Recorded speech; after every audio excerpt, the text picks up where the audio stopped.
ओम सभी को नमस्ते। ओम का उच्चारण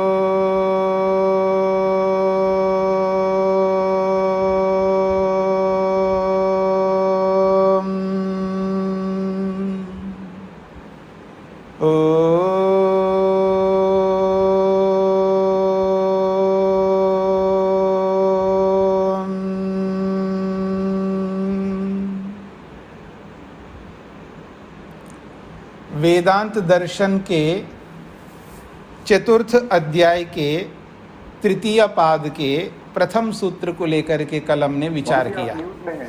अच्छा जी,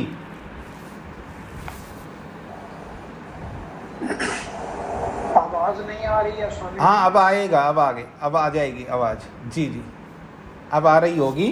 तो वेदांत दर्शन के चतुर्थ अध्याय के तृतीय पाद के एक सूत्र को लेकर के हमने विचार किया। प्रसंग चल रहा है सभी प्रयोजनों को पूरा करके समाधिस्थ होकर के अपने समस्त भोग अपवर्ग रूपी प्रयोजनों को पूरा करके शरीर त्याग करता है योगी। तब वो अर्चियों के माध्यम से, सूर्य की किरणों के माध्यम से आगे गति करता हुआ मुक्ति में जाता है। अथवा जो उत्तम पवित्र कर्म करते हैं, विवेक वैराग्य को प्राप्त होते हैं, लेकिन अभी पूरा प्रयोजन को कर नहीं पाते हैं। विवेक वैराग्य को भी प्राप्त कर लेते हैं, समाधि भी लगाते हैं, लेकिन समाधि दो प्रकार की होती है, एक संप्रज्ञात एक असंप्रज्ञात।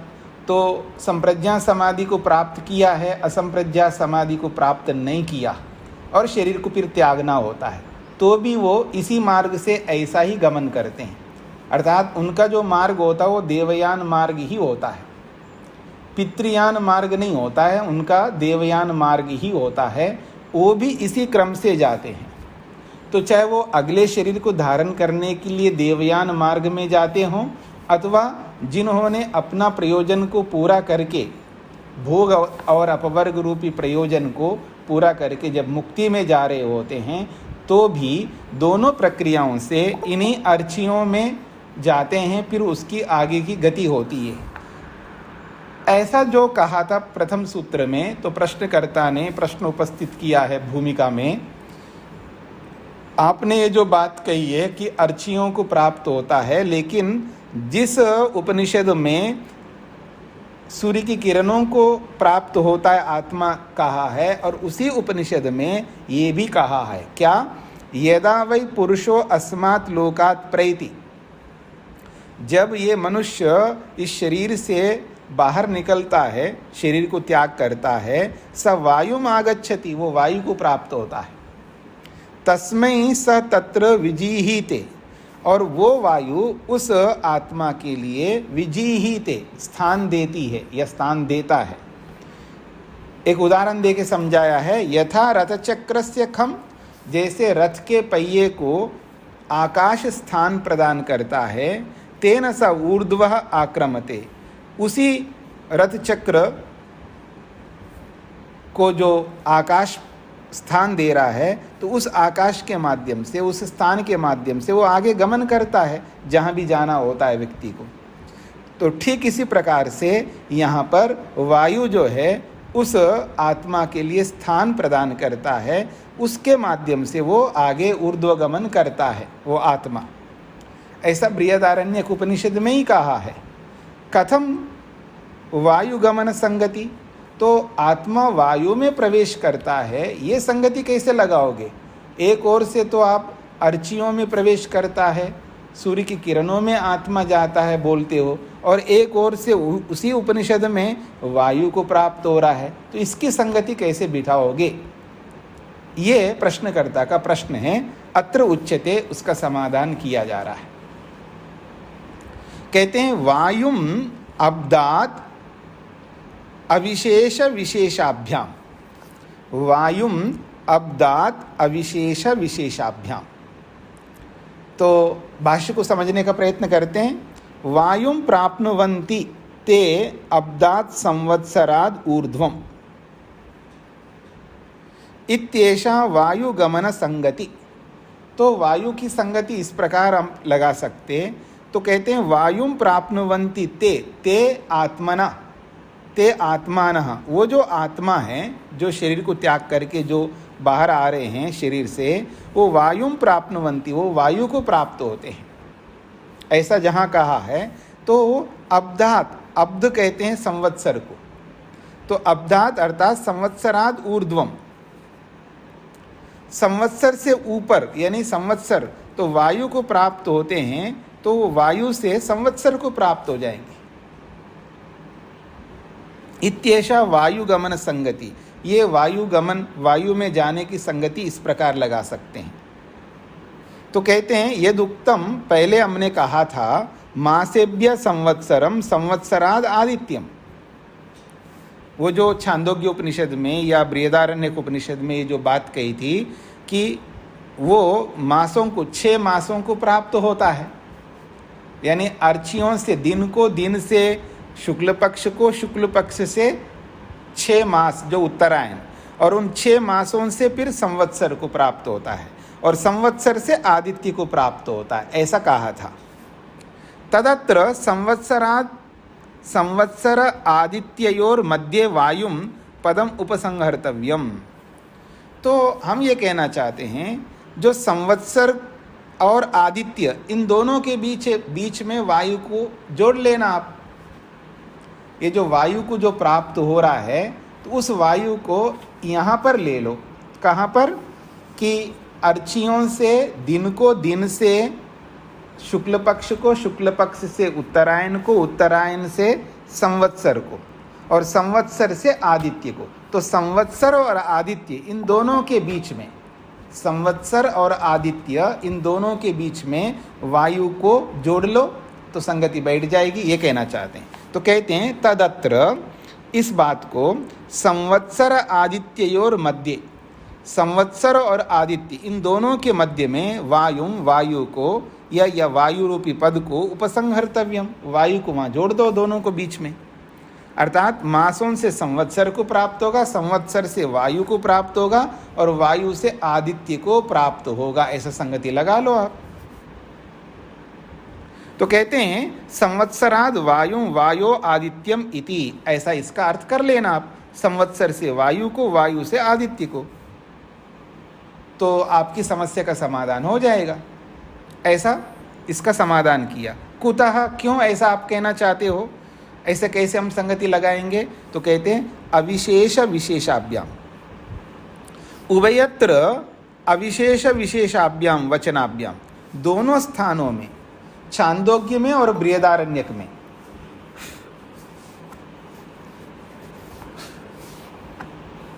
हाँ जी, छांदोग्य और बृहदारण्यक, इन दोनों में, दोनों स्थलों में जो वचन आए ना, उन वचनों में एक तो समानता है दोनों वचनों में, और दोनों वचनों में थोड़ा थोड़ा अंतर है। तो वो जो समानता और अंतर है उसको थोड़ा समझ लो तो आपको इसकी संगति भी लग जाएगी। कहते हैं उभयत्र, उभयत्र का मतलब है छांदोग्य उपनिषद में और बृहदारण्यक उपनिषद में। क्या है? अविशेष विशेषाभ्याम, अविशेष का अर्थ होता है समान, यानी दोनों में जो वचन आए वो समान वचन आए।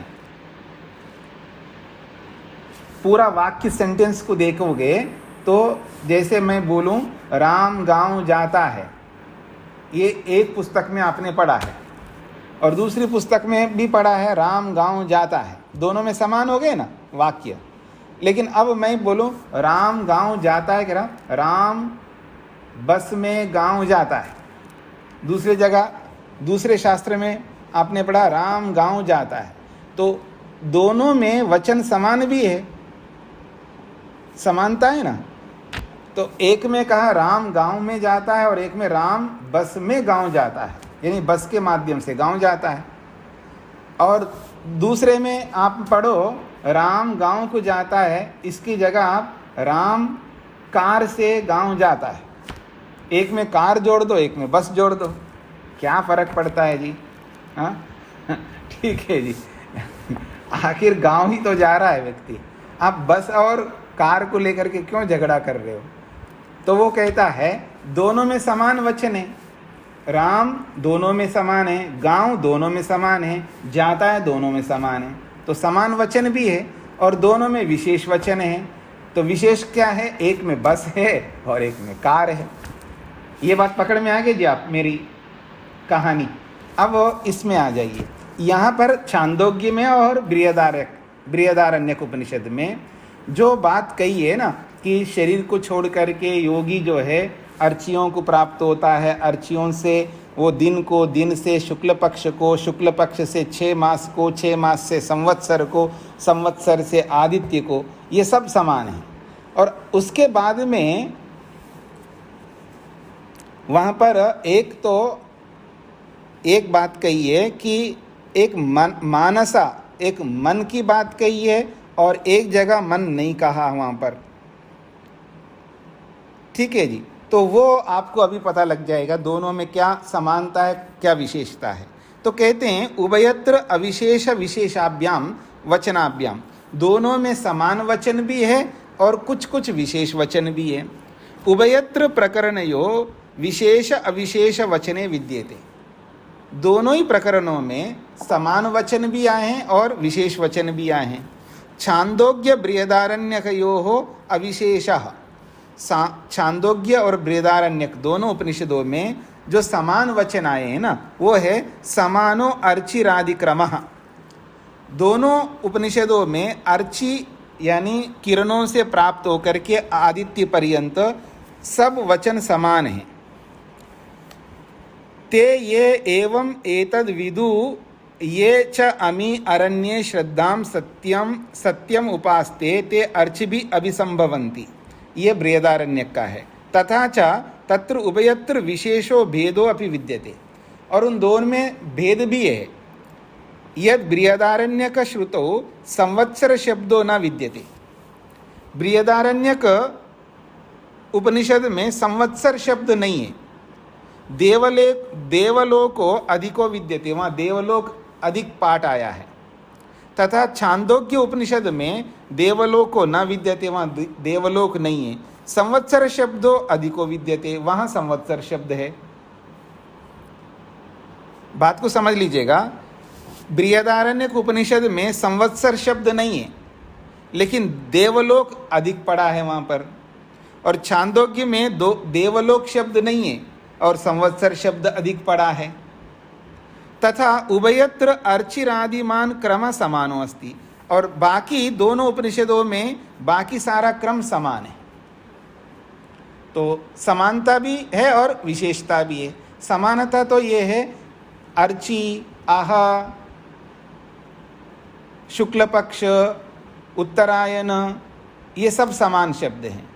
और एक जगह संवत्सर शब्द आया है, एक जगह नहीं आया है, और एक जगह देवलोक शब्द आया, एक जगह नहीं आया।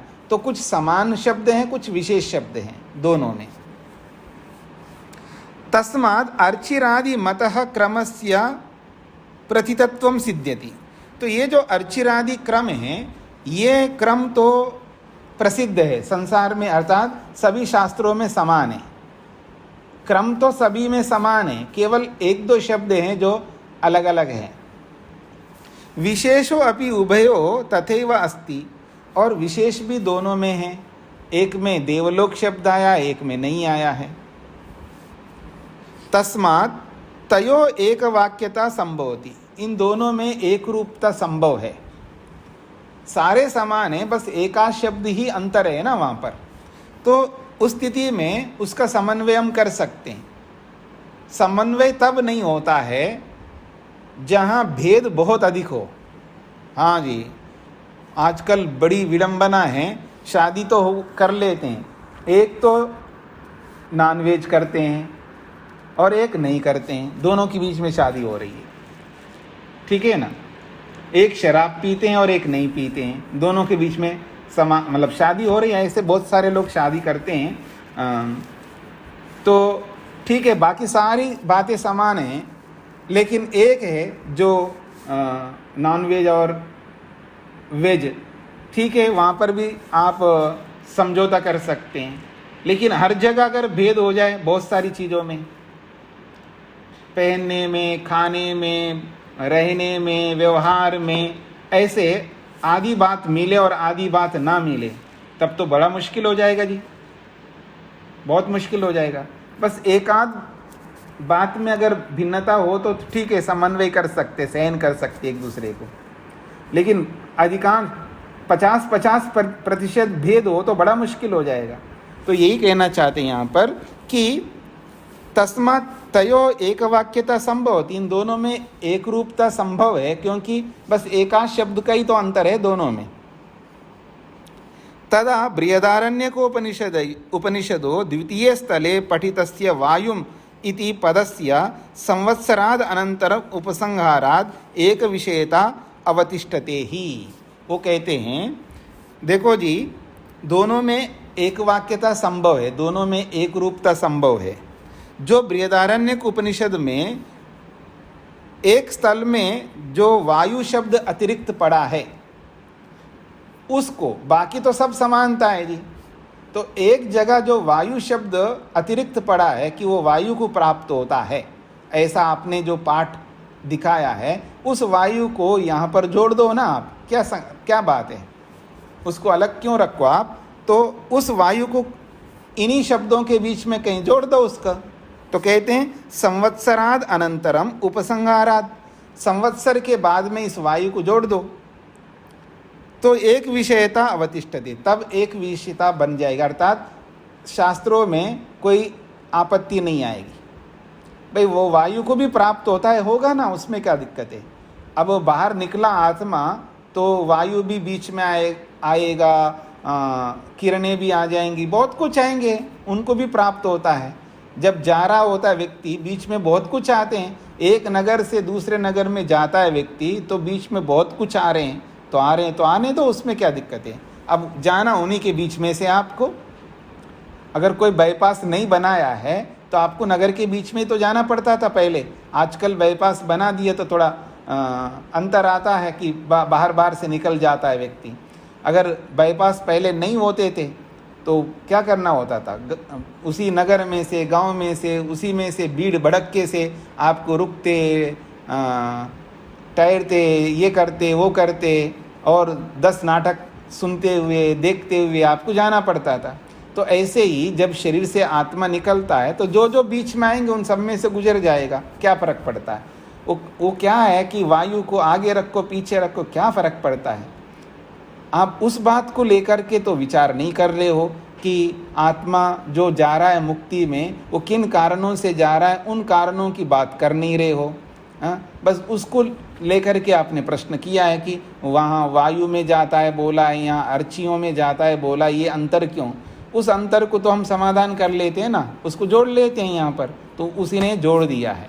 यानी महर्षि वेदव्यास ने बहुत बड़ी बुद्धिमत्ता से इसको बहुत सरल ढंग से, भाई आपको वो गलत, वहाँ गलत लिखा है, ये है, ऐसा कुछ नहीं बोला है। देखिएगा ऋषियों का व्यवहार देखिएगा, देखो एक ने लिखा है कि वो अर्चियों में, सभी ने लिखा है कि अर्चियों को प्राप्त होता है, अर्चियों को प्राप्त होता है, और एक जगह दिखा है वायु को प्राप्त होता है, वो गलत है। हम लोग कई बार बिना सोचे समझे एकदम डिसीजन दे देते ना, कई बार हम उसके बारे में सोचते नहीं, विचार नहीं करते हैं, आगे पीछे देखते नहीं, पर एकदम बिना सोचे बोल देते हैं। ऐसा नहीं, सोचो समझो, अगर कोई कुछ बोल रहा है तो उसके पीछे क्या मनसा है उसको अच्छी तरह समझ लो और उस पर मंथन करो। अगर गलत है तो गलत बता सकते, इसमें कोई दिक्कत नहीं है, लेकिन सोच समझ करके विचार पूर्वक प्रमाण पूर्वक ही बोलना है जो भी बोलना है। तो उन्होंने कहा ठीक है, वहाँ वायु शब्द पड़ा है तो उसकी संगति हम बिठा देते हैं, उस वायु को संवत्सर के बाद जोड़ दो। ऐसा कहा, क्योंकि वायु भी छोटा मोटा पदार्थ नहीं है ना, बहुत बड़ा है। वायु भी ऐसी चीज़ है ना, बहुत बड़ी चीज़ है। वायु की व्यापकता इतनी ज़बरदस्त है। वो आप सबको पता है ना कि जब वो गति से वायु चलती है तो सबको उड़ा करके चली जाती है, तो उसकी भी एक बहुत बड़ी व्यापकता है। जैसे संवत्सर भी बहुत बड़ा है, 12 महीना कम नहीं होते हैं। 12 महीनों के 365 दिनों को आप 12 के साथ गुना करके देखिए कितने दिन हो जाते हैं, और इतने दिनों तक सम रहना बहुत बड़ी बात है। यानी पूरे साल में धैर्य को ना खोना, धैर्य बनाए रखना, तपस्या करना, सम अवस्था में रहना, ईर्ष्या ना करना, द्वेष नहीं करना, मतलब आप देख सकते हैं सारे दोषों को अपने आप पर काबू रखना बहुत बड़ी बात होती है। जहाँ साल भर करना है, कई सालों तक करना है, तो देखिएगा कितना धैर्य रखना पड़ता है। और ये धैर्य रखने का सबसे सुअवसर आप लोगों को मिला है कि आप जिस रिलेशन में आप लोग रहते हैं उसमें बेटा बेटी बहू सास पता नहीं कौन कौन होते हैं, उन सबके बीच में आपको तो बहुत बड़ा अवसर मिलता है। जो आपका जो अपना खून का रिश्ता जो भी आप बोलते हैं, इसमें तो आपको साथ में रहना पड़ता है। हमारा तो कोई खून का रिश्ता नहीं होता, कौन कहाँ से आया हुआ होता है। उन सबके साथ हमको रहना पड़ता है, विचार करना पड़ता है, सबसे बना करके चलना होता है। आपका तो बहुत सुअवसर मिला हुआ है, तो आप अपने आप को निकट समझते हैं इन सब के साथ में, तो आपको तो बहुत सुअवसर मिला हुआ है उसको सहन करने का, धैर्य रखने का, तपस्या करने का। सहन करिएगा।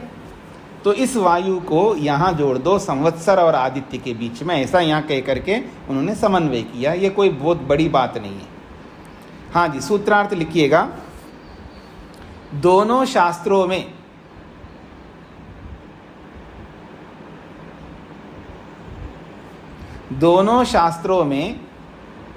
समानता और विशेषता के होने के कारण, दोनों शास्त्रों में समानता और विशेषता के होने के कारण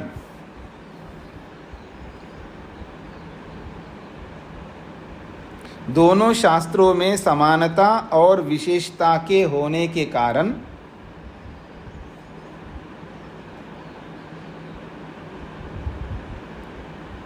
संवत्सर से वायु को प्राप्त होता है। संवत्सर से वायु को प्राप्त होता है। संवत्सर से वायु को प्राप्त होता है। ये आत्मा की बात हो रही है, जो मुक्तात्मा, जो मुक्ति में जाने वाला है, उसकी बात हो रही है। ये पीछे की संगति सबके साथ जोड़ लीजिएगा आप लोग। तो संवत्सर से वायु को प्राप्त होता है, ऐसा समन्वय कर लेना चाहिए। संवत्सर से वायु को प्राप्त होता है, ऐसा समन्वय कर लेना चाहिए। समन्वय का मतलब संगति। संवत्सर से वायु को प्राप्त होता है, ऐसा समन्वय कर लेना चाहिए। एक बार और दोहरा देता हूं। दोनों शास्त्रों में समानता और विशेषता के होने के कारण, दोनों शास्त्रों में समानता और विशेषता के होने के कारण संवत्सर से वायु को प्राप्त होता है, ऐसा समन्वय कर लेना चाहिए।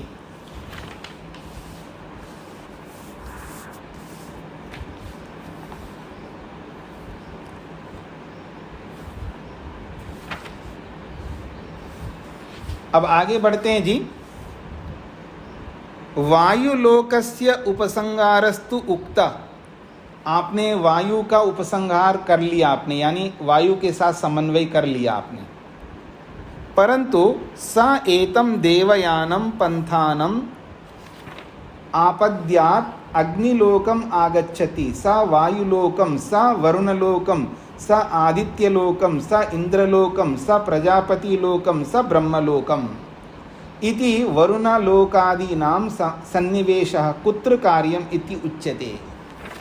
एक और बात कही जा रही है, आपने वायु का तो समन्वय कर लिया है, तो और भी तो बातें हैं, उनका कैसे समन्वय करोगे, ऐसा प्रश्न करता है, एक प्रश्न कर रहा है। तो कहता है वायुलोकस्य उपसंहारस्तु उक्ता। वायुलोक को यानी वायुगण को लेकर के, लोक का मतलब है वायुओं का समुदाय है ना, अलग अलग वायु के स्तर हैं जी। ऊपर जो वायु के लहर है ना, अलग अलग वायु के स्तर है, मरुदगण कहते हैं इसको। वेद की भाषा में इसको मरुदगण कहते हैं। मरुद कहते हैं वायु को। तो मरुदगण का मतलब है वायुओं के स्तर अलग अलग है। सूक्ष्म वायु जिसको आप गैसेस के रूप में समझ सकते हैं, अलग अलग गैसेस हैं, बहुत सारे गैसेस, यानी वो वायु के ही रूप हैं वो सारे। तो वायुलोक का तो उपसंहार आपने कर लिया है। परंतु स एतम देवयानम पंतानम, वह इस देवयान मार्ग को आपद्या, वह ये जो आत्मा है इस देवयान मार्ग को प्राप्त होता है। तो इस देवयान मार्ग में बहुत सारे लोग आते हैं, जैसे अग्निलोकम आगच्छति, अग्निलोक आता है। तो अग्निलोक का मतलब प्रकाश लोक, अलग अलग प्रकाश है जी, अलग अलग तारा हैं अथवा अलग अलग जो नक्षत्र हैं, ये सब अग्निलोक कहलाता है। फिर वायुलोकम, वायुलोक को प्राप्त होता है। वरुणलोकम, वरुण लोक को भी प्राप्त होता है। वरुण लोक उसको कहते हैं, पानी के भी अलग अलग स्तर हैं जो ऊपर सूक्ष्म जल, उससे सूक्ष्म, उससे सूक्ष्म, तो पानी के भी बहुत सूक्ष्म स्तर हैं, वो वरुण लोक कहते हैं उसको। और आदित्य लोकम, आदित्य तो है ही है, सूर्य। स इंद्रलोकम, वो इंद्रलोक, इंद्र कहते हैं विद्युत को, बिजली को, तो अलग अलग विद्युत भी है। स प्रजापति लोकम, और वो प्रजापति लोक को भी प्राप्त होता है। तो इस प्रकार से स ब्रह्मलोकम, ब्रह्मलोक को प्राप्त होता है। ऐसे बहुत सारे लोकों को गिनाया गया है ब्राह्मण में। इति वरुणलोकादीनां सन्निवेशा, तो इन सभी लोकों का समावेश कुत्र कार्या इति उच्यते। इन सब लोकों का समावेश कैसे करें? ये जो जब आत्मा जा रहा होता है तो इसमें से गुजरता है, इसमें से गुजरता है, इसमें से गुजरता है, वहाँ पर बोला है। तो इनको भी प्राप्त होता है वो जीवात्मा, तो इनका समावेश, इनका संगति कैसे लगाओगे? ये प्रश्नकर्ता ने किया। तो इसका समाधान करते हैं। तडितो अधिवरुणः संबंधात्, तडितः अधिवरुणः संबंधात्, विद्युता पश्चात वरुणो वरुणादि समुदायो निवेश्य। तो कहते हैं वहाँ जो जीवात्मा को जब शरीर से बाहर निकलता है तो अर्चियों से प्रारंभ करके विद्युत पर्यंत गिना है जी। वहाँ पर वो जो बोला है वहाँ पर कि जीवात्मा जब शरीर से बाहर निकलता है तो अर्चियों को प्राप्त होता है, फिर वो दिन को प्राप्त होता है, दिन से शुक्ल पक्ष को, शुक्ल पक्ष से उत्तरायण को, उत्तरायण से संवत्सर को, संवत्सर से बीच में वायु आ गया, वायु को, फिर वायु से आदित्य को, आदित्य से फिर चंद्रमा को, चंद्रमा से विद्युत को, विद्युत के आगे कुछ नहीं गिनाया, तो वह अमानवा बोला है। तो वो कहते हैं विद्युता पश्चात, विद्युत के बाद में बाकी ये जो सारे लोग गिना है ना, इन सबको संगति लगा लो। तो वरुणादि समुदाय निवेश्य, तो ये वरुण लोक, आदित्य लोक, प्रजापति लोक जो भी बता रहे हो आप, ये सब विद्युत के बाद में जोड़ लो, हमें क्या आपत्ति है। कुतः, ऐसे कैसे जोड़ेंगे जी? आपके ऐसे कहने से थोड़ा जुड़ जाएगा, वास्तव में वहाँ पर है या नहीं है। तो कहते हैं संबंधात परस्पर संपर्कात, सभी एक दूसरे के साथ संबंध रखते ही हैं। वरुणस्य आकाशे व्याप्तस्य जलस्य विद्युता सह संबंधात, ये जो वरुण है, वरुण लोक जो है ये आकाश में ही व्याप्त है, यानी ये जो जलीय अंश है ये सब आकाश में ही तो व्याप्त हैं। और इस व्याप्त जल का जो सूक्ष्म जल है विद्युता सह संबंधात, वो विद्युत के साथ संबंध ही रखता है ना। जहाँ जहाँ जल है ऊपर आकाश में, वहाँ पर विद्युत भी तो है, तो विद्युत के साथ संबंध है। आपो यच्च वृत्वा अतिष्ठन् तद वरुणो अभवत् तम वा एनं वरणम संतम वरुण इत्याचक्षते परोक्षेण। एक बात कहिए, वरुण को वरुण के कैसे कहते हैं उसको लेकर के एक बात कहिए कि कहते हैं आपो यच्च वृत्वा अतिष्ठन्, आपः ये जो जल है, सूक्ष्म जल है, इन सबको वृत्वा व्याप्त होकर के अतिष्ठन् जो विराजमान है, तद वरणः, वो उसको वरणा कहते हैं। जो पानी को, सूक्ष्म जल को व्याप्त होकर के जो विराजमान है उसको वरणः कहते हैं। तो वर्ण जो वर्णीय होता है, अपनाने योग्य होता है, धारण करने योग्य होता है, उसको वर्ण कहते हैं। तो वर्ण अभवत, वो वर्ण हो गया है, वो पानी जो है बहुत सूक्ष्म होकर के वर्ण बन जाता है।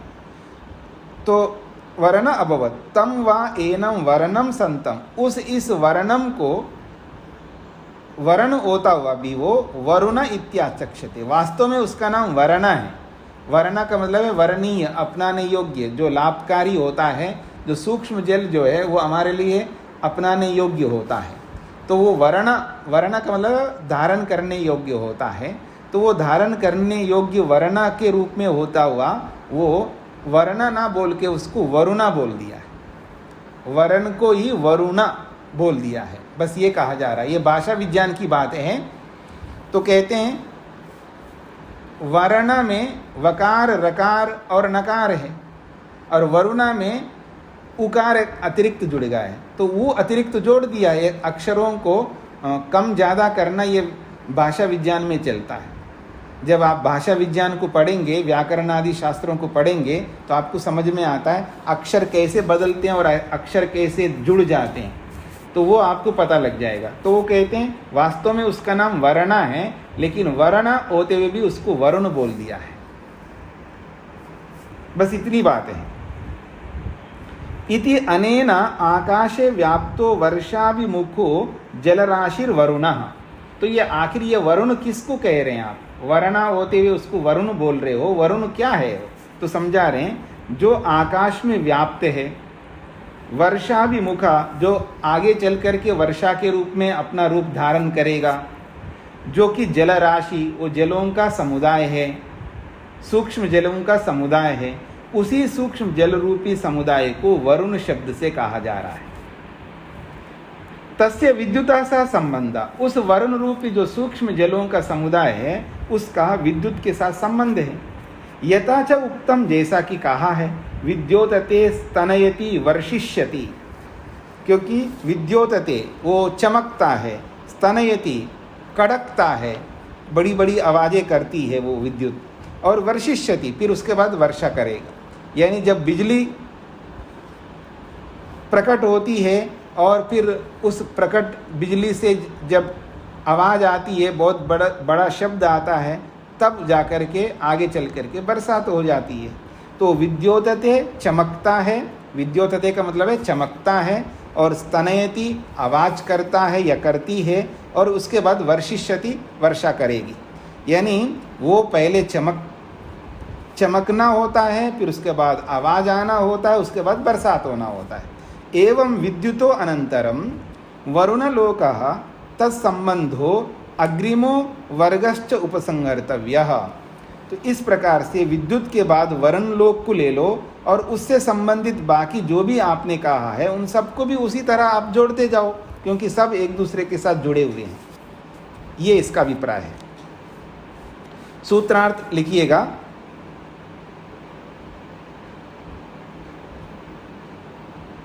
विद्युत के पश्चात या विद्युत के बाद में सूक्ष्म जल का समावेश कर लेना चाहिए। विद्युत के पश्चात या विद्युत से परे जल का समावेश, सूक्ष्म जल का समावेश कर लेना चाहिए।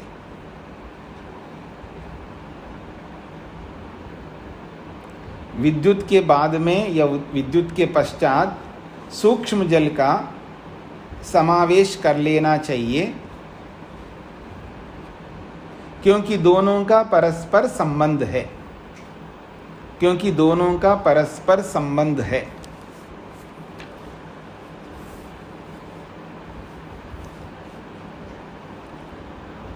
विद्युत के पश्चात सूक्ष्म जल का समावेश कर लेना चाहिए। उस सूक्ष्म जल को ही वरुण शब्द से कहा है। तो आप ऐसा भी लिख सकते हैं कि विद्युत के पश्चात वरुण अर्थात सूक्ष्म जल का समावेश कर लेना चाहिए। विद्युत के पश्चात वरुण अर्थात सूक्ष्म जल का समावेश कर लेना चाहिए, क्योंकि दोनों का परस्पर संबंध है।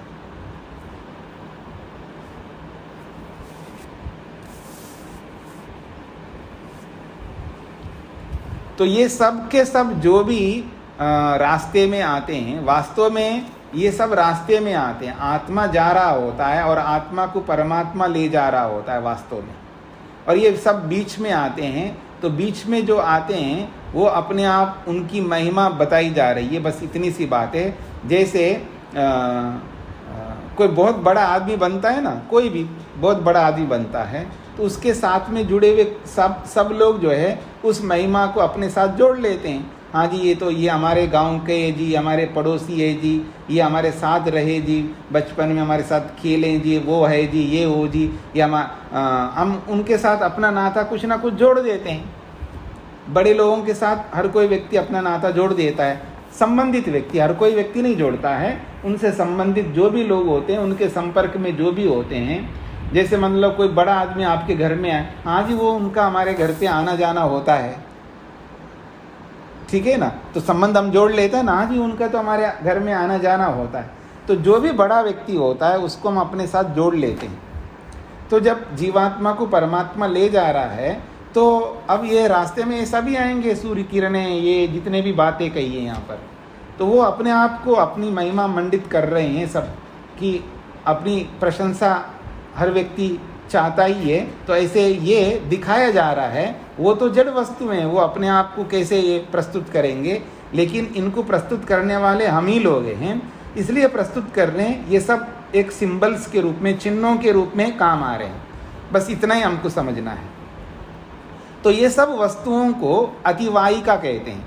आतिवाहिका, आतिवाहिका का मतलब है ले जाने वाले। तो अगला जो चौथा सूत्र है इसी बात को लेकर के कह रहा है, आतिवाहिका तल्लिंगात।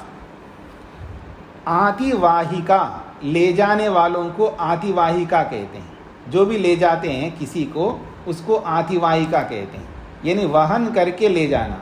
जिसको अपने जैसे घोड़ा है, बैल हैं, खच्चर है, गधा है, ये जिन को भैंस है, भैंसा है, जिनके ऊपर बैठ करके या जिनके ऊपर कुछ लाद करके हम ले जाते हैं, तो जो ले जाने वाले होते हैं उनको आतिवाहिका कहते हैं। तो ये सब आतिवाहिका है, ये सब आत्मा को ले जाने वाले हैं, ये वाहन के रूप में एक प्रकार से ले जाने वाले हैं। तो आतिवाहिका, इन सबको आतिवाहिका कहते हैं। क्यों? तल्लिंगात, ऐसा ही लिंग, ऐसा ही चिन्ह उपलब्ध होने से। ते एते अर्चिरादयः, वो ये जो अर्ची आदि जो बताए गए हैं पीछे, वो देवयान मार्गे ब्रह्मोपासकानां मोक्ष प्राप्तये संति आतिवाहिका। कहते हैं ये जो अर्ची आदि यानी सूर्य की किरणें, दिन और शुक्ल पक्ष, उत्तरायण, संवत्सर, वायु, आदित्य, चंद्रमा, विद्युत, वरुण, जितने भी ये बातें आई हैं, ये सब अर्चिरादि जो भी वस्तुएं हैं, ये सब देवयान मार्गे, जो देवयान मार्ग है, जो देवताओं का जाने का मार्ग है, उस मार्ग में, अर्थात ब्रह्मोपासकानाम, जो ब्रह्म की उपासना करने वाले लोग जब जाते हैं तो उस मार्ग को देवयान कहते हैं। वास्तव में दो है, एक होता है पितृयान और एक देवयान। पितृयान में ब्रह्म की उपासना मुख्य नहीं होती है, वहां पर संसार की उपासना मुख्य होती है। याद रखना, दो प्रकार के लोग होते हैं दुनिया में। एक तो भगवान की उपासना को मुख्य रखते, प्रधानता यानी आधिक्य, अधिकता, प्रमुखता परमात्मा होता है। और कुछ लोग होते हैं जो प्रमुखता से अपने बिजनेस को, अपने व्यापार को, अपने पैसे को, अपने संसार के पदार्थों को मुख्यता देते हैं, वो प्रधानता है उनके जीवन में। तो उनको कहेंगे देवयान और पितृयान। तो जो देवयान मार्गी होते हैं उनकी प्रधानता ईश्वर है, ईश्वर उनके लिए सब मुख्य, ईश्वर के पीछे सब काम। और जो पितृयान मार्ग में जाने वाले हैं, पहले व्यापार, पहले नौकरी, पहले संबंध, पहले से सबसे पहले उनकी प्राथमिकता है भौतिक वस्तुएं। तो जो भौतिक वस्तुओं को मुख्य मान करके चलने वाले होते हैं वो पितृयान मार्ग में चलने वाले होते हैं। जो ईश्वर को मुख्य मान करके चलने वाले होते हैं वो देवयान मार्ग में। तो कहते हैं जो देवयान मार्ग है अर्थात ब्रह्मोपासका नाम, जो ब्रह्म की उपासना करने वाले लोगों का जो मार्ग है वो क्यों है ऐसा मार्ग? मोक्ष प्राप्त ये, क्योंकि वो मोक्ष को प्राप्त करने वाला मार्ग है। तो मोक्ष को प्राप्त करने के लिए ही वो मार्ग है। तो वो आतिवाहिका संति, ये सब उस मोक्ष को प्राप्त कराने के लिए वो आतिवाहिका है। आतिवाहिका संति, वो सब ले जाने वाले, अर्थात मोक्ष को प्राप्त कराने के लिए, उपासकों को मोक्ष की प्राप्ति कराने के लिए वो ले जाने वाले साधन हैं। ये जो अर्ची, दिन आदि जो भी बताए गए हैं। अब ये आतिवाहिका शब्द को समझाया जा रहा है भाषा की दृष्टि से। तो कहते हैं अतिवाह, अतिवाह पहला शब्द है अतिवाह। अतिवाह का मतलब है अबाध, अप्रवाह। अबाधा का मतलब है जो बाधित नहीं करता है, यानी बिना बाधा के आगे ले जाने वाला है। आत्मा को निरंतर आगे बढ़ाने वाला जो होता है उसको अबाधा कहते हैं। बिना बाधा के, बिना रुकावट के, बिना रुकावट के ले जाने वाले को अबाधा कहा है। उसी को अतिवाह कहते हैं। अतिवाह अर्थात बिना बाधा के ले जाने वाला। तो अबाध प्रवाह, बिना बाधा के, बिना कठिनाई के, बिना रुकावट के जो निरंतर आगे ले जाने वाला, उसी को कह रहे हैं अग्रे अग्रे गमन प्रवाह। आगे आगे ले जाने वाला है। अग्रे अग्रे गमन प्रवाह, आगे आगे ले जाने का प्रवाह है। ये पीछे धकेलने वाला मार्ग नहीं है, ये आगे आगे ले जाने वाला मार्ग है। तत्र भवाः, और उस मार्ग में जो रहता है, उस आगे आगे ले जाने वाले मार्ग में ही जो रहता है उसको कहते हैं आतिवाहिका। अर्थात ये जो अर्ची है, अर्ची का मतलब किरणें, ये जो किरणें हैं, ये जो दिन हैं, ये शुक्ल पक्ष है, ये उत्तरायण है, ये संवत्सर है, जितने भी गिना हैं ये ऐसे हैं जो हमेशा प्रकाश में रहते हैं, आगे आगे बढ़ते हैं, अपने को बढ़ाते ही हैं, घटाते नहीं हैं, अपने आप को अंधकार में नहीं ले जाते। यानी रश्मियाँ जो है बदल करके काली नहीं होती हैं, हमेशा सफ़ेद ही रहेंगे, अर्थात प्रकाशवान रहेंगे, बुझी हुई रश्मियाँ नहीं होती हैं। दिन भी दिन के रूप में रहेगा हमेशा, वो बढ़ता जाता है, दिन बढ़ता ही जाता है। उत्तरायण में तो दिन बढ़ता जाता है ना, तो ये उसी रूप में रहते हैं, आगे आगे बढ़ने वाले होते हैं, पीछे हटने वाले नहीं होते। तो यही कह रहे हैं कि ऐसे जो आगे आगे रहने वाले जो है उसी मोक्ष मार्ग में ही विराजमान होते हैं। ये अपने रास्ते को बदल करके वापस पितृयान में नहीं जाते हैं। ये जो गाइड लोग होते हैं ना, गाइड लोग देख लीजिएगा मेरी ओर, गाइड लोग होते हैं तो गाइड करते हैं वो लोग, तो उन्होंने अपना रास्ता चुना होता है, हम इन लोगों को गाइड करेंगे, और वो गाइड करते करते अपने रास्ते बदल देता आदमी। ये गाइड जो होते हैं ना, वो भाई आपको गाइड करना है लोगों को कि भाई आप यहाँ आ जाइए, ये देखिए, वो दिए, जो भी आप गाइड कर रहे हो उन लोगों को, तो वो एक रास्ता अपना है गाइड करने का।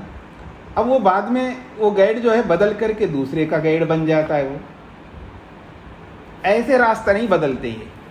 हाँ, आदमी बदलता है लेकिन ये नहीं बदल सकते, ये सब जड़ है, जड़ वस्तु है ना। तो भगवान ने जिनको जिस काम में लगाया वो उसी काम में रहेंगे, ये अपने आप को बदलते नहीं। हम लोग हैं जो बदलते रहते हैं, कभी इसके मतलब जो कुर्सी में बैठेगा उसी के पक्ष में चले जाएंगे, जो अधिकार में आता है उसी के पक्ष में चले जाएंगे, और जो अधिकार से उतरता है उसके पक्ष में नहीं रहेंगे, वो कितना ही सही हो। बस कुर्सी चाहिए व्यक्ति, कुर्सी पे जो आएगा उसी के पक्ष में जाना है। तो कहने का अभिप्राय है अपने आप को मनुष्य बदलता रहता है, कभी इधर लुढ़कता है, कभी उधर लुढ़कता है, कभी इधर आता है, कभी इस पलड़े में, कभी उस पलड़े में। मनुष्य तो बदल सकता है गिरगिट की तरह, लेकिन ये जो पदार्थ हैं ये कभी नहीं बदलेंगे। तो कहते हैं वो उसी मार्ग में रहते हैं। तो कह रहे हैं तत्र भवाः, वहीं पर रहने वाले हैं, उसी मार्ग में रहने वाले हैं। तो जो उसी मार्ग में रहने वाले ये जो अर्ची आदि द्रव्य हैं, पदार्थ हैं, उनको आतिवाहिका कहते हैं, अर्थात प्रेरयितारा। ये हमें प्रेरित करने वाले, हमको ले जाने वाले, हमें गाइड करने वाले हैं। श्रुति क्रमः सन्ति, ये श्रुति क्रम, आगे श्रुति का मतलब है चलने का, गति क्रम वाले, यानी निरंतर गमन करने के वाले। श्रुति जो है गमन को कहते हैं, तो निरंतर गमन करने वाले हैं ये। नदी तरंगा, मानो जैसे नदी की तरंगे होती हैं, तो तरंगे जो है बढ़ते बढ़ते बढ़ते ही जाएंगे, तो नदी के तरंगों के समान है। सूर्य रश्मयः विद्युत धारा इव, जैसे सूर्य की रश्मियाँ होती है, जैसे विद्युत की धाराएं होती हैं, जैसे नदी की तरंगे होती हैं, उसी प्रकार से ये सब तत्व होते हैं। ये हमेशा हमको उसी मार्ग में रह कर के हमें निरंतर प्रेरित करती हैं, या निरंतर प्रेरित करते हैं, हमको आगे बढ़ाते हैं। इसलिए इनको आतिवाहिका कहा है। नई मार्ग चिन्हानि न च आवास स्थानानि भोगमयानि वा लोकवत् सन्ति। कहते हैं ये मार्ग चिन्हानि, जैसे मार्ग में जो चिन्हित करते हैं ना, जैसे राजपथ में जो रोड्स होते हैं ना, जो हाईवेज होते हैं, उसमें मार्ग में बहुत सारे चिन्हित करते हैं, ऐसे कोई चिन्हित होते हैं, ऐसे चिन्ह वाले नहीं है, ऐसा कोई चिन्ह नहीं होते इसके अंदर। मतलब उसको देखने से हाँ ये जो चिन्ह है ना, ये इसका नाम अर्ची है, ऐसे चिन्ह वाले को दिन कहते हैं, ऐसे चिन्ह वाले को जो है, ऐसे सिंबल वाले को जो है शुक्ल पक्ष कहते हैं, ऐसे चिन्ह वाले को उत्तरायण कहते हैं। ऐसा कोई चिन्ह नहीं है, इसमें कोई चिन्ह नहीं है, इसलिए कहते हैं नहीं मार्ग चिन्हानि, कोई मार्ग के चिन्ह नहीं है। न च आवास स्थानानि, कोई ये रुकने के स्थान भी नहीं है, वहाँ जाकर के बैठ कर के आज विश्राम लेंगे, खाएंगे पिएंगे सोएंगे, ऐसा कोई आवास देने वाले स्थान नहीं है ये। फिर कहा भोगमयानि, ना कि उनको हम भोग भी सकते हैं, नहीं भोग सकते उनको, वो भोग्य के साधन नहीं है। लोकवत न संति, ये लोक के समान नहीं है, जैसे लोक में हमको, क्योंकि लोक में तो ये सब भोग के साधन बनते, आवास के साधन बनते हैं, ठीक है जी।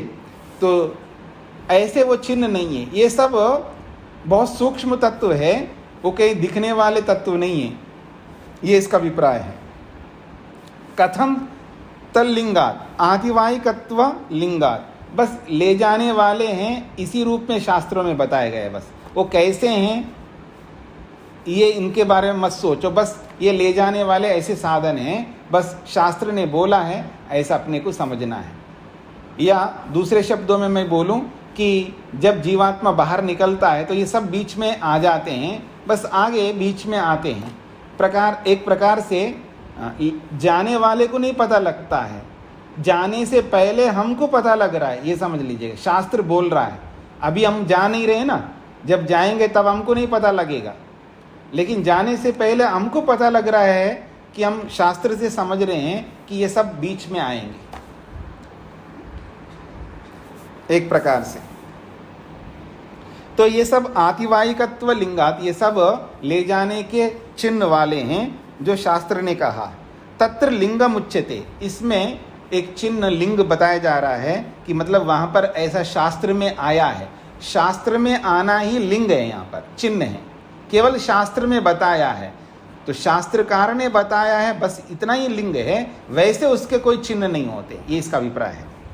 चंद्रमसो विद्युतम तत्पुरुषो अमानव स एनान ब्रह्म गमयति, तो वहाँ पर कहा है कि चंद्रमा से विद्युत को प्राप्त होता है, वो पुरुष अमानव होता है, उसके बाद वो दोबारा शरीर में नहीं आता है, और ऐसे ही सबको वो ब्रह्म की ओर, परमात्मा की ओर ले जाने वाले होते हैं। ऐसा वहाँ पर ये चिन्ह, ये वाक्य वहाँ पर आया है।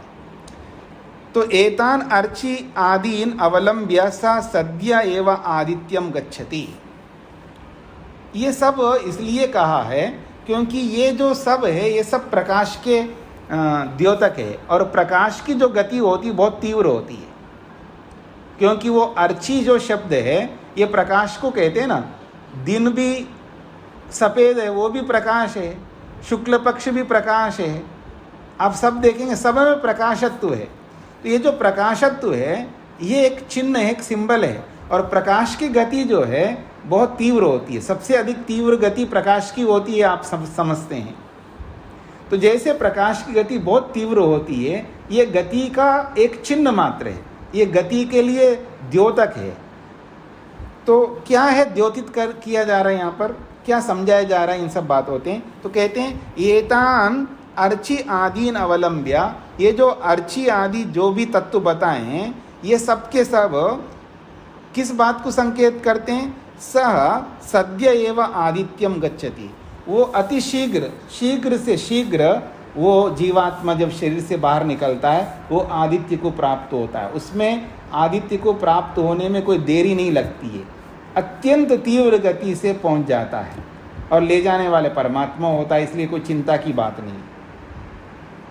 बस इसी को समझाने के लिए सारी बातें बीच में कही गई है, यानी शीघ्र से शीघ्र अपने गंतव्य स्थान में पहुंच जाता है जहाँ उसको जाना है, चाहे वो मुक्ति में हो या पुनर्जन्म में हो। यथा युक्त, जैसा कि कहा है, अस्मात् शरीरात् उत्क्रामति यथेव एतै एव रश्मि भी ऊर्ध्वम आक्रमते। तो जैसे ही शरीर से वो उत्क्रमण करता है, शरीर से बाहर निकलता है, अस्मात् शरीरात् उत्क्रामति, इस शरीर से जीवात्मा बाहर निकलता है, अथई एते एव रश्मि भी ऊर्ध्वम आक्रमति, इन्हीं रश्मियों के माध्यम से वो ऊर्ध्वम अर्थात मुक्ति लोक को प्राप्त होता है।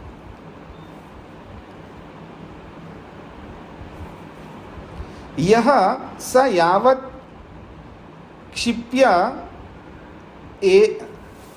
क्षिप्येत मनः तावद् आदित्यम गच्छेत एतावद् वै लोकद्वारम विदुषाम प्रपदनम।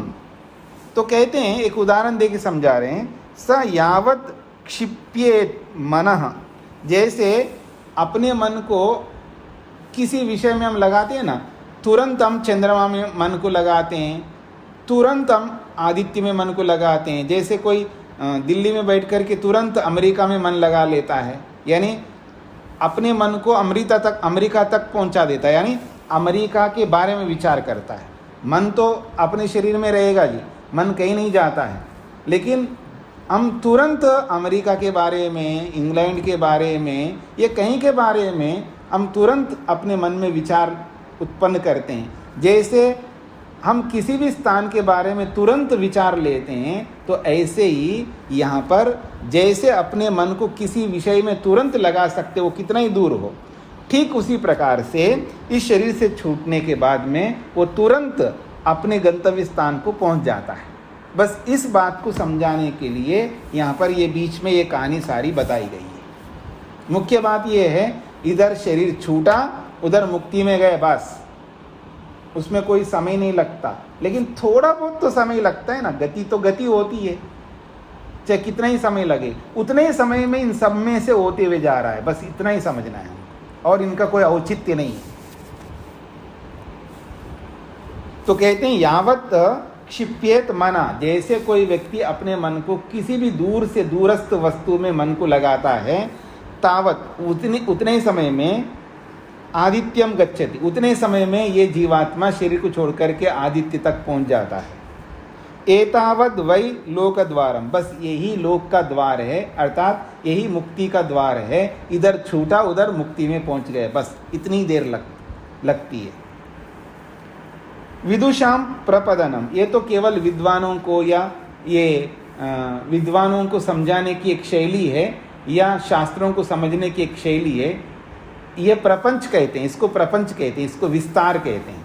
तो अब सीधा सीधा आपको ये बता दे कोई, हाँ जी राम ने रावण को मार करके सीता को ले आए, कितना टाइम लगता है?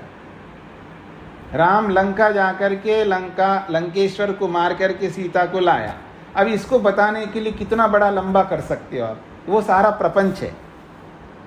जैसे मैं और दूसरे शब्दों में बता देता हूँ, जैसे आजकल पिक्चर आते हैं ना, पिक्चर, उसके लिए एक ट्रेलर बनाते हैं 2 मिनट का, 1.5 मिनट का, 1.5 मिनट के, 2 मिनट के, 3 मिनट के अंदर अंदर उस ट्रेलर में उस पूरे पिक्चर का जो सार है ना, एसेंस है, बता देते हैं। क्यों जी, बताते नहीं बताते? हमें आइडिया भी मिल जाता है उस ट्रेलर को देख करके, अच्छा इसमें ऐसा है, उससे पूरा पता लग जाता है कि उस 2.5-3 घंटे में क्या हो सकता है, वो सब हमको समझ में आ जाता है उस ट्रेलर को समझ कर। तो ये तो एक ट्रेलर है, यानी इधर शरीर से छूटा उधर मुक्ति में गए। इतना ही बोल देंगे तो इतने से हमको समझ में आ जाए तो बात ही समाप्त हो जाएगी ना। हाँ जी, सत्य बोल दो और समाधि लगाने के लिए वैराग्य को प्राप्त कर लो, बस हो गए जी। अब इतने सारे शास्त्रों को इतने विस्तार से जो बताया जा रहा है, ये विस्तार, ये प्रपंच इसलिए है, हम इतने चिकने घड़े हैं, आसानी से हम नहीं मानने वाले होते हैं। हाँ, हम इतने आसानी से मानने वाले होते हैं तो बात ही समाप्त हो जाती है। तो ऐसे हम जैसे लोगों को समझाने के लिए सारी बातें हैं, तो इन सबको समझते समझते वहाँ तक पहुँचेंगे। अगर आप में से कोई आज ये सब हमको इन पछेड़ों में नहीं पड़ना है, सीधी बात करो, तो हम सीधी बात कर देते हैं आपसे। फिर आपको फिर मत पढ़ना, आप बैठ कर के आराम से भजन करना भगवान का और भगवान को प्राप्त कर लो, पर इतना आसान नहीं है। तो इसी के लिए सारा प्रपंच किया जाता है, समझाना इसलिए होता है, ये विस्तार इसी के लिए होता है। तो जैसे हम होते हैं, हमको ध्यान में रख करके शास्त्रकारों ने ये सारे विस्तार किया है, इसी को प्रपंच कहते हैं। तो उन्होंने भी यहाँ पर ये कहा है, ये विदुषाम प्रपदनम, ये तो विद्वानों का प्रपदन है, विस्तार है। क्षणेन मानस स्फुरन कालेन एव सः आदित्य पर्यंतम अर्चिरादीन अतिक्रामति। वो कहते हैं इधर शरीर से छूटा क्षण मात्र में, क्षणेन का मतलब है एक क्षण मात्र में, जैसे कि मानस स्फुरन कालेन एव, जैसे मन की स्फूर्ति, मन जब विचार करता है ना, तुरंत विचार करता है, पता नहीं कहाँ का कहाँ विचार ले आता है, तुरंत पता नहीं कहाँ पहुँच जाता है मन से। तो जैसे मन के स्फुरन से क्षण भर के काल में जैसे कोई विचार आ जाता है कहीं का भी हो, वैसे ही सह वो जीवात्मा आदित्य पर्यंतम, इधर शरीर से छूटा तुरंत आदित्य तक अर्चिरादीन अतिक्रमति, वो सूर्य की किरणों के माध्यम से तुरंत पहुंच जाता है आदित्य तक। इधर छूटा उधर तुरंत आदित्य तक पहुंच गया। कितनी गति हो सकती है, आप कल्पना कर सकते हैं। तदित्थम कथनम अर्चिरादीनाम मार्गछिन्नत्वम भोगमय आवास स्थानत्वम च प्रतिषेधति। तो जब इनके माध्यम से जाता है तो कोई ये सोचे तो इन सब का उपभोग प्रयोग करते हुए जा रहा हो, ऐसा नहीं है। भोगत्व को वहाँ पर प्रतिषेध किया जा रहा है, वहाँ कोई भोग नहीं होता, केवल जाने का वो मार्ग मात्र है। इधर छूटा उधर तुरंत गया है, लेकिन जाते समय कितनी तीव्र गति से जाए तो इन सब में से होता हुआ जाएगा, ये इसका अभिप्राय है। तो उसका भोगत्व, उसका निवासत्व, इन सब का वहाँ पर प्रतिषेध भी किया जाए। वस्तुतः ते अर्चिरादया बाह्य दृष्टिया तेज तरंगा, वास्तव में तो ये जो अर्ची आदि जो पदार्थ हैं, बाह्य दृष्टि से देखेंगे तो ये तेजस तरंगा, ये प्रकाश के तरंग मात्र है। आभ्यंतर दृष्टिया, यदि आंतरिक दृष्टि से अगर इन बातों को देखेंगे तो सूक्ष्म शरीरवर्तिना मानस तरंगा, जैसे सूक्ष्म शरीर के जो तत्व है ना, वो बहुत सूक्ष्म हैं। सूक्ष्म शरीर के जो 18 तत्व हैं ये बहुत सूक्ष्म हैं। तो ये सूक्ष्म शरीर में रहने वाले जो मानस तरंग है, मन की जो गतियाँ हैं, उसको वक्तुम शक्यन्ते, इसको मानसिक तरंग के रूप में आप सूक्ष्म दृष्टि से आंतरिक वस्तुओं को ध्यान में रख करके बोल सकते हैं। तो बाहर की दृष्टि से देखेंगे तो वो तेज की तरंगे हैं, और आंतरिक दृष्टि से देखेंगे तो वो मन की तरंगे हैं, ऐसा आप कह सकते हो, ये कहना चाह रहे हैं। यथा च लिंगम दृश्यते तत्रैव, जैसा कि इस प्रकार का चिन्ह वहाँ पर शास्त्र में उपलब्ध होता है। विद्युतम तत्पुरुषो अमानव स एनान ब्रह्म गमेति, ये विद्युत को प्राप्त होता है, तब वो पुरुष अमानव हो जाता है, फिर वो इन सबको आत्माओं को ब्रह्म तक पहुंचा देता है। तत्र अर्चिर आदि क्रमे अंतिमम वस्तु विद्युत, ये जो अर्ची आदियों को प्राप्त होने का जो क्रम बताया है, वह उस क्रम में अंतिम वस्तु जो बताई गई है वो विद्युत को बताई गई है। तो अंतिम वस्तु जो है वो विद्युत है। तया तो तेजसत्वम लक्ष्यते अवलंबने, और वो विद्युत क्या है, वो तेजसी तो है, वो रश्मि स्वरूप है ना, विद्युत तरंगी तो है, वहाँ पर तेज तरंगी तो कहलाएगा वो, तो वो ही यहाँ पर लक्षित है, उसी का यहाँ पर सहारा अवलंबन कहते सहारा। तो उसी तेज तरंग का, प्रकाश तरंगों का यहाँ पर सहारा लिया है। तथा बृहदारण्यक श्रुतौ पुरुषो मानसा, वहाँ पुरुष को लिया है, वह मानस तत्व को लिया है, वह मन तत्व को लिया है। एक जगह पर जो है वहाँ पर विद्युत तत्व को लिया है बाह्य दृष्टि से, और दूसरी जगह पर मानस तत्व को लिया है, वो मन को प्राप्त होता है, फिर मन से फिर ब्रह्मलोक को प्राप्त होता है। अर्थात सूक्ष्म शरीर जो है उसको ब्रह्म तक पहुँचाने वाला होता है, ऐसा बोला गया। मानसो देह उक्तः स सूक्ष्म देव, तो वो जो मानस देह कहा है वहाँ पर, तो वो सूक्ष्म देव ही है, यानी सूक्ष्म शरीर ही है वहाँ पर। वो सूक्ष्म शरीर ही अतिवायिका, वो ले जाने वाला होता है। सूक्ष्म देह सांख्य शास्त्रे वर्णिता, और उस सूक्ष्म देव को लेकर के, उस सूक्ष्म शरीर को लेकर के सांख्य शास्त्र में भी ऐसा वर्णन आया है। क्या है? न स्थूल नियमः, न स्थूलम स्थूलम इति, ये न स्थूलम अतिनियमः, न स्थूलम इति नियम, ऐसा है। न स्थूलम इति नियम, यानी स्थूल शरीर ही ऐसा कोई नियम नहीं है। आतिवाहिकस्यापि विद्यमानत्वा, आतिवाहिक नहीं, ले जाने वाला सूक्ष्म शरीर के विद्यमान होने से। आतिवाहिक का मतलब यहाँ है सूक्ष्म शरीर। तो केवल स्थूल शरीर ही होता है ऐसा कोई नियम नहीं है। स्थूल शरीर के अतिरिक्त एक सूक्ष्म शरीर भी होता है जो कि आत्मा को ले जाने वाला है। प्रश्न आता है, आत्मा जा रहा है तो कैसे जाएगा? स्थूल शरीर तो यहीं रहेगा। कोई पूछे, प्रश्न करे कि जीवात्मा जा रहा है जी, कैसे जाएगी? स्थूल शरीर तो है ही नहीं है, अब जाएगा कैसे? तो कहते स्थूल शरीर का ही कोई नियम नहीं है जाने के लिए। सूक्ष्म शरीर भी है, वो सूक्ष्म शरीर के माध्यम से भी जाता है, ऐसा वहाँ पर प्रसंग है सांख्य दर्शन में।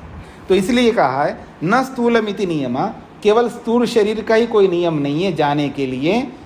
आतिवाहिकस्य अपि विद्यमानत्वात्, जो आतिवाहिक यानी सूक्ष्म शरीर भी वहाँ पर विद्यमान है, वो सूक्ष्म शरीर ही जीवात्मा को ले जाने वाला होता है, ऐसा बोला गया है। तो जीवात्मा को ले जाने वाले दो तत्व है। एक तो अर्ची है जो विद्युत है, जो बाह्य रूप से, बाह्य तरंगों के रूप में, बाह्य रश्मियों के रूप में, प्रकाश के रूप में देखेंगे तो वो विद्युत रूपी प्रकाश है। और यदि सूक्ष्म शरीर के रूप में देखेंगे तो ये 18 तत्वों का जो सूक्ष्म देव है वो भी आत्मा को ले जाने वाला होता है। तो सूक्ष्म शरीर जब ले जाएगा तो वो तो पुनर्जन्म के लिए, स्वर्ग को देने के लिए ले जाएगा, ठीक है जी। और ब्रह्मलोक को यानी मुक्ति लोक में जाना है तो वहाँ तक पहुँचा करके समाप्त हो जाएगा। वो सूक्ष्म शरीर जो है वो समाप्त हो जाएगा, वहाँ पर पहुँचा देगा और समाप्त हो जाएगा, ऐसा आप कह सकते हैं। सूत्रार्थ लिखिएगा।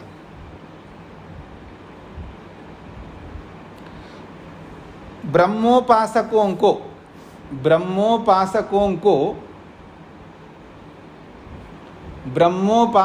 को मोक्ष में ले जाने वाले सूर्य रश्मियां हैं। ब्रह्मोपासकों को मोक्ष में ले जाने वाले सूर्य रश्मियां हैं।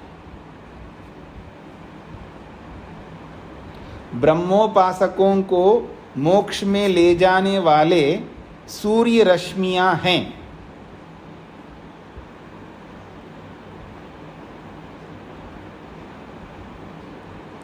क्योंकि शास्त्रों में इस प्रकार के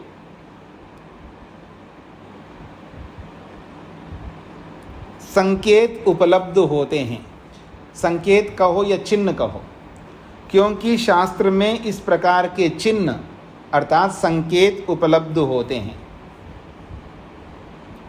क्योंकि शास्त्रों में इस प्रकार के चिन्ह संकेत उपलब्ध होते हैं। ब्रह्मोपासकों को मोक्ष में ले जाने वाले सूर्य रश्मियां हैं। क्योंकि शास्त्रों में इस प्रकार के चिन्ह संकेत उपलब्ध होते हैं। ओम शांति शांति शांति ही।